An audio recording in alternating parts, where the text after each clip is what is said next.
उत्पत्ति अध्याय 6।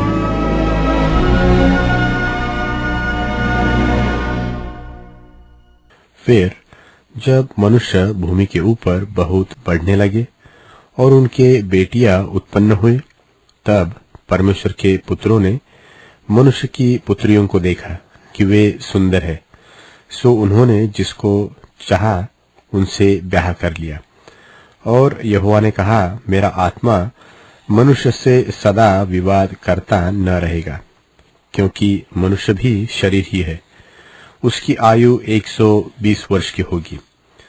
उन दिनों में पृथ्वी पर दानव रहते थे, और इसके पश्चात जब परमेश्वर के पुत्र मनुष्य की पुत्रियों के पास गए, तब उनके द्वारा जो संतान उत्पन्न हुए वे पुत्र शूरवीर होते थे, जिनकी कीर्ति प्राचीन काल से प्रचलित है।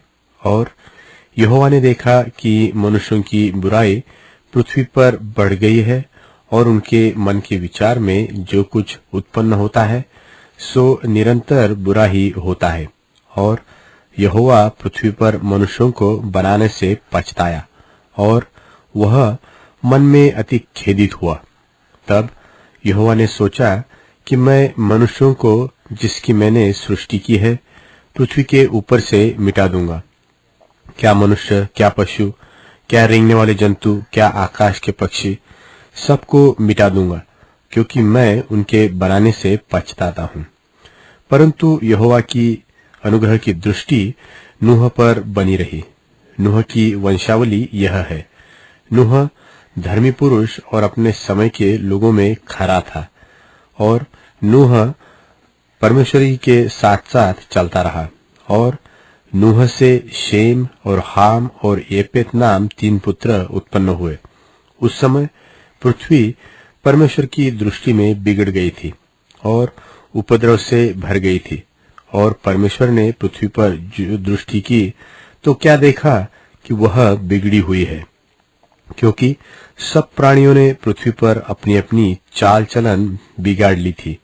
तब परमेश्वर ने नूह से कहा, सब प्राणियों के अंत करने का प्रश्न मेरे सामने आ गया है, क्योंकि उनके कारण पृथ्वी उपद्रव से भर गई है। इसलिए मैं उनको पृथ्वी समेत नाश कर डालूंगा। इसलिए तू गोपेर वृक्ष की लकड़ी का एक जहाज बना ले, उसमें कोठरियां बनाना और भीतर बाहर उस पर राल लगाना, और इस ढंग से उसको बनाना। जहाज की लंबाई 300 हाथ, चौड़ाई 50 हाथ और ऊंचाई 30 हाथ की हो। जहाज में एक खिड़की बनाना, और इसके एक हाथ ऊपर से उसकी छत बनाना, और जहाज की एक अलंग से एक द्वार बनाना, और जहाज में पहला, दूसरा, तीसरा खंड बनाना। और सुन, मैं आप पृथ्वी पर जल प्रलय करके सब प्राणियों को जिनमें जीवन की आत्मा है आकाश के नीचे से नाश करने पर हूं, और सब जो पृथ्वी पर है मर जाएंगे। परंतु तेरे संग मैं वाचा बांधता हूं।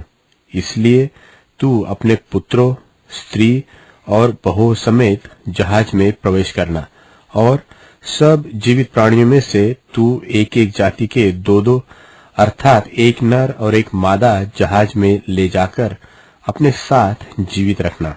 एक एक जाति के पक्षी और एक एक जाति के पशु और एक एक जाति के भूमि पर रेंगने वाले, सब में से 2-2 तेरे पास आएंगे कि तू उनको जीवित रखे। और भांति भांति का भोज्य पदार्थ जो खाया जाता है उनको तू लेकर अपने पास इकट्ठा कर रखना, सो तेरे और उनके भोजन के लिए होगा। परमेश्वर की इस आज्ञा के अनुसार नूह ने किया।